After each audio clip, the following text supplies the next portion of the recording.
Banks, and welcome to the committee. Thank you, Mr. Chairman. And thank you, Mr. Turner, for agreeing to serve your country in a big way. Excited to work with you. Each year, HUD distributes tens of billions of dollars of housing assistance to families in poverty through programs like the Housing Choice Voucher Program and Section 8. Unfortunately, these programs punish people for working and for getting married. And I wonder what can you do about that when you're in charge? What can we do to change those rules? Well, thank you, Senator Banks, and it was good to meet with you as well. You know, these programs, when you do get married, when you do get a better job, when your wages do rise, you know, you're disadvantaged and you're penalized for it. And so, you know, the whole goal here is to get people into self-sustainability and on track to achieve an American dream, to thriving and not just surviving, to be not a lifetime on subsidies, but to get off subsidies and be able to take care of your family. And so we will commit to taking a deep dive and looking, you know, into these penalties and how it disadvantages people that are on assistance. So thank you for bringing that to the forefront, and I look forward to further discussion on that. The Biden administration's so-called fair housing rule requires states and local governments that receive community development block grants to submit detailed reports to HUD on how they will advance equity, so-called equity, across all of their activities.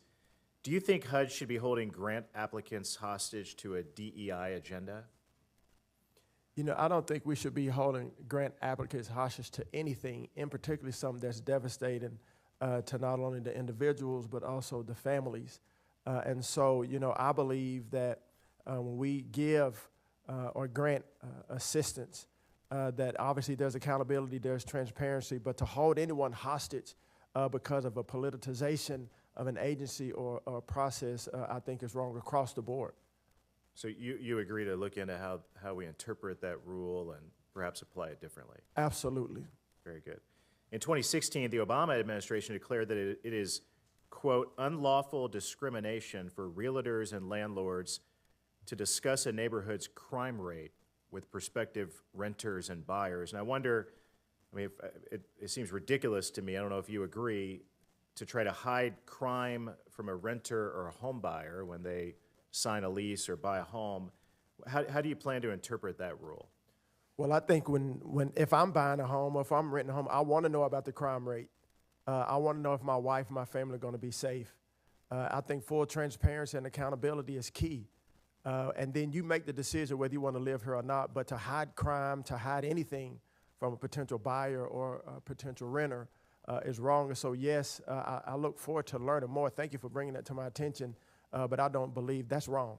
And so we will look into that because I think you have to be fully transparent to all renters and all buyers. Totally agree.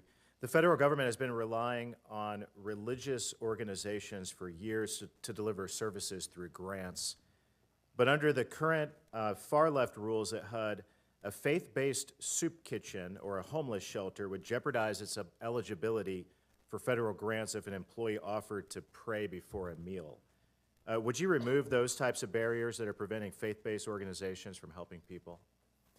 Thank you, Senator. You know, as a Christian myself and as a believer, you know, I like to pray before my meals.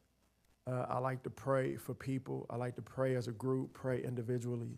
And I think it's something that we need to embrace, you know, people of all faiths in our country. And so any barriers that keep people from faith, of exercising that, yes, we need to take a deep look at that because, you know, this is a country where we have religious freedom.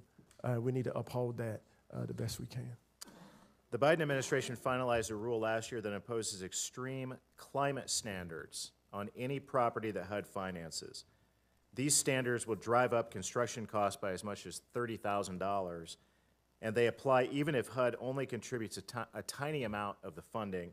I wonder what your point of view is on that, and is there anything that we can do to fix that? Thank you, Senator. You know, I do want to look further into that. You know, anything that is burdensome to build an affordable housing, we need to take a strong look at that and remove, be it climate, be it whatever it is, regulatory reform, because we have a crisis. And as I sit here before you, I'm focused on how do we build affordable housing in our country. And whatever is keeping us from doing that, obviously in the appropriate legal manner, we need to look at those across the board because we have people that are on the streets and we need to help them in housing. Thank you. My time has expired.